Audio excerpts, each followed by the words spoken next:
दिसतंय। बीड हत्या प्रकरणामधील गुंडांवर धनंजय मुंडे आणि अजित पवारांचा वरदहस्त असल्याचा आरोप सामाजिक कार्यकर्त्या अंजली दमानिया यांनी केलाय।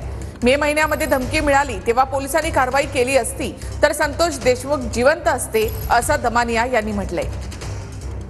ते जे गुंड आहेत त्यांच्यावर धनंजय मुंडेंचा, अजित पवारांचा, देवेंद्र फडणवीसांचा राजकीय वरदहस्त आहे म्हणून त्याला कोणी काही करू शकत नाही। अगदी 28 मे रोजी शिंदे नावाचे एक गृहस्थ होते जे अवादा कंपनीमध्ये अधिकारी होते। त्यांनी तेव्हापासून सांगितलं की 3 व्यक्ती हे मला सारख्या धमक्या देत आहेत। कोण आहेत ते 3 व्यक्ती? वाल्मिक कराड, सुदर्शन गुले आणि विष्णू चाटे। हे जर त्यांना मे महिन्यापासून धमक्या देत होते तर जर मकोका तेव्हा लागला असता, मे महिन्यात लागला असता या 3 लोकांवर, तर आज संतोष देशमुख आपल्याबरोबर जिवंत असते। प्रत्येक जातीत चांगले लोक असतात, चंद भगवान बाबांसारखे लोक पण असतात आणि वाल्मिक कराड सारखे पण लोक असतात आणि धनंजय मुंडे सारखे पण लोक असतात।